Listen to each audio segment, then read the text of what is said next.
In hype and anticipation for James Cameron's Avatar 2, I thought what better time to finally sit down and watch Titanic, James Cameron's epic romance disaster film, a film I have never seen all the way through. I've never just sat down and watched it, except that because it is, the very famous classic movie Titanic, I have seen snippets of it, bits and pieces, on local television channel 10/9/7. They were the three channels we have here in Australia until streaming services were like, you have more options now, Australia. You don't just have to keep watching Titanic every Friday and Saturday night for 4 to 5 hours because of the ads. So apart from seeing snippets here and there and kind of, getting the general idea, romance and kissy stuff, class divide or whatever, but then, oh no, big ship crash, oh, disaster, not enough boats. Apart from all that stuff, I was pretty aware of this film from the memes. And I don't think you realize till you sit down and watch the film how much you know from the film from memes. Like the old lady's just like, 84 years ago I was on the ship. I'm like, I know, because of the memes. And then there's another bit where it's like, I'm king of the world. I'm like, he's quoting the meme. That's crazy. And she's like, paint me like one of your French girls. And I'm like the memes. It's just like this movie was the original meme generator. It's just weird to watch. Like you see those scenes and like, they don't even feel like real scenes in a movie. You feel like you're watching an SNL sketch where you're like, yeah, the line from the thing. Oh, this is that thing. It's weird. I feel like the whole film is just that.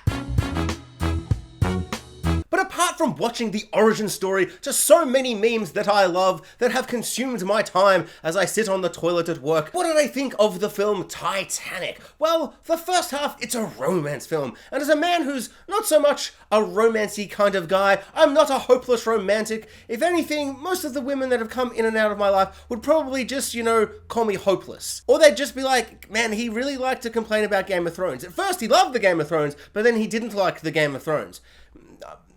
What can I say? It's something that preoccupied about 12 years of my life, and I will never emotionally get over it. All the romantic, kissy stuff was, it's fine. It's cheesy and very kind of a traditional romance kind of film of that era. Our two leads in Leo and Kate Winslet, they're good. They're really, really, cute and romantic and sexy and, I don't know, fun and all that stuff. The stuff that I really kind of gravitated towards in this film that I thought was kind of surprising and really well done was the kind of class divide. We've got the rich snobs and then we've got the cool, poor people that know how to party or whatever. And, we've got that divide, and I thought that was handled kind of pretty well. Probably not so much if you're in the 1%. You'd be like, that is a rude interpretation, accurate but rude interpretation of our snobbery. And I had a lot of fun with that. There were a lot of really kind of nice kind of fist pump moments as Kate Winslet realizes, oh hey, everyone I know in my whole kind of,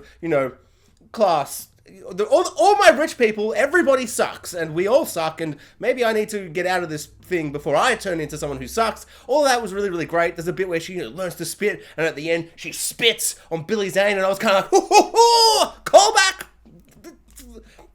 It's a film thingy, it's a setup and that payoff in the face. I liked it. But for me, the stuff that kind of really wowed and amazed and just, it worked for me on like a visceral level, but also on like kind of a cinematic level. Like I just like the filmmaking level. I was just kind of like, how did they make this movie? How did James Cameron even do this? Was the back half of the film, the shipwreck, the crash, the disaster of it all. Looking at all these hundreds and thousands of people running about this boat and chaos and people climbing over each other. At one point, Kate Winslet's underwater and she's screaming and trying not to drown and someone kind of uses her as like leverage to stay on top of the water and he's just like, drowning her, but he's not like doing it in like a vicious way. He's just so desperate to survive and then Leo punches him in the face and presumably he drowns and Leo kind of killed that man, but I guess they were all going to die anyway, so, incidental manslaughter, I think is what you'd call it. Accidental manslaughter? Regardless, Leo killed a man and that is pretty funny. Oh no, sad and horrible, maybe. I laughed though, so I guess it's funny. Or I'm sick and awful. A combination of the things, I suppose. The big grand scale epic disaster horror nature of it all is kind of amazing to look at. I couldn't believe how they made it like on a filmmaking level, but then there's that kind of added layer of tragedy because like it happened. So there's this weird kind of like visceral feeling of like, this happened, like all these people getting crushed by the boat and the way it's all kind of playing out and the stages of the crash, and it's just this long drawn out sequence. Like, they don't hit the iceberg and then in 10 minutes it's all over. It like plays out over an hour and a half, which was just kind of horrifying. We get so many little bits and pieces. We get little kind of claustrophobic bits with the water. We get the big, grand, epic shots of everyone running about. And we get the stages of the boat as it tips up and tips back down and then tips back up and does a whole thing and splits apart. And I like how I knew how it was all going to happen, because there was a big bearded, hairy nerd at the start, and he's just like, old lady, do you remember that time you were on a ship and it was the most traumatic moment of your life? Well, I'm going to break it down like it's a cool movie action sequence or something. It was like the cinematographer just like talking to like a woman from the actual tragedy, being like, we're gonna make you look so cool, this happens, and then because of the water, it's like scientifically explaining why the film is gonna look awesome and be crazy, and this woman's like, that happened to me, you prick. Very much enjoyed that sequence, and I also enjoyed it because it was like, oh cool, everything that was gonna happen is like this weird added layer of dread, because you're like, when's the boat gonna crack? When's it gonna crack? Because you know it's gonna crack, because he told you it's gonna crack. And I feel like often you can't do that, because it feels like that would kind of be a spoiler, but everyone knows what happened to Titanic, and the film starts off with like, Titanic sunk. So just set it up like that, with all these ticking time bombs that happen, I thought was a really effective way to kind of, I don't know, add suspense when, you know, there's maybe less suspense because you know it's going to sink, because it's, you know, Titanic. So what do I think of Titanic? A film that is almost as old as I am. But not as old as I am, because I'm so old. It's not something I'm thinking about all the time at the moment. The film is old, but not that old. The film is actually quite young. People who say it's an old film, it's actually quite a young and youthful film. Still got most of its life ahead of it. So I'm not sure what else I can add or say about this film that hasn't been said to death already. But, you know, that's never stopped me before, and it's not going to stop me today.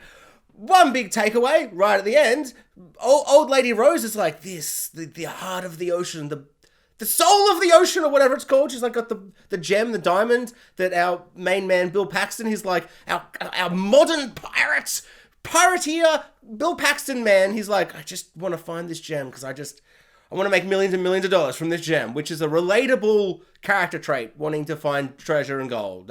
We can all relate to that. And she's like, instead of giving it to this man, I'll just throw it into the ocean, because I'm a selfish old woman and I'm about to die, so screw everybody else. I found that an odd, I get it, like thematic, like, oh, I'm throwing away the past traumas. Billy Zane, or I don't know, like, it's, you know, she didn't sell it because that was Billy Zane, so she wanted to live on her own because that was the theme of the movie or whatever. Leah's like, we don't need money. Us poor people, we're actually happier because we're doing all the dancing and stuff. Maybe we're just dancing our misery away because we're so poor and we're all going to die. There was lots of disease, and I feel like maybe money would help those diseases. She could have sold it and donated all the money to charity, but no, keep the gem for herself all her life, then throw it into the ocean. Don't donate it to all the families that, like, you know, had people die on the Titanic. Don't just donate it and just throw it into the ocean. I guess modern day Bill Paxton, the pirate, doesn't need the money. Someone could have used that money. I don't know, it's just a weird way to end the film, and I get it thematically. I'm throwing away Billy Zane's money because that's the message of the film or whatever.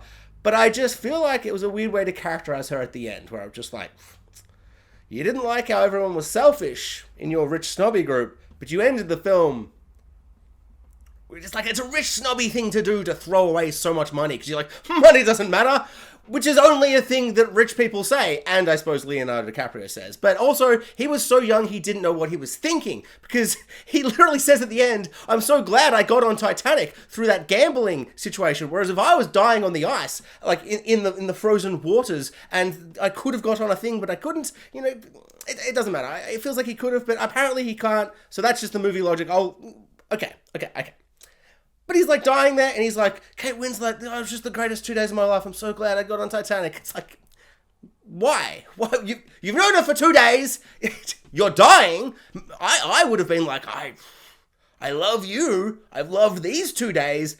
But if I'm being completely honest, Kate Winslet, he'd be more like, but I won't do that, you know, for time. I wish I hadn't got on Titanic because I'm dying. I'm going to die, and I honestly, It's like the one thing you don't want to happen, really, in life, really. Like, if, of all the things, like, I dislike tax, I dislike work, I dislike aging, but you know what's worse than all those? Dying, freezing to death. Just feel like maybe at that moment he just would have been kind of actually regretting these moments and not being like, oh, I love that bit where I got to paint your boobies to a drawing. It's totally worth dying for. 2 days though, it's movie love logic. Just like when she's like about to escape and she jumps back on that boat and she's like, we'll die together, until she gets onto that board and she's like, you know what? It actually seems like this isn't going to support both our weights. So maybe you stay in the water and I'll stay on this shipwrecked piece of wood. Feels like that's a bit hypocritical. You just said, you know, you fall, I fall.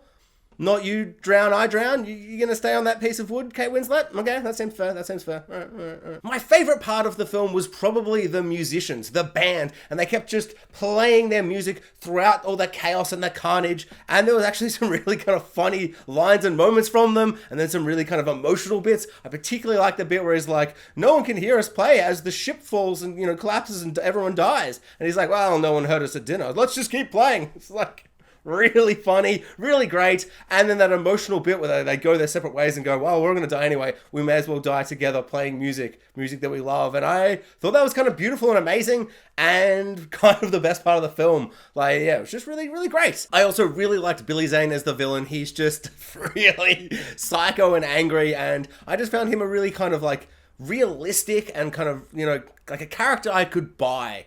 Except for maybe when the ship is literally like drowning and sinking and he's just running through the ship trying to shoot them. I was like, now he's slightly too cartoony, but it totally works as the film is this big, epic, kind of over-the-top film. And, you know, as it's sinking, he's like, I'll kill him before the ocean kills him. And I was like, okay, you know, I'm not buying it. But I feel like all those other moments, like there's a bit where he throws a table, he starts screaming at her, he's like, you're my possession, and I'm a man, and I'm angry. This is the 1920s or something. And he's, you know, getting all flustered and angry.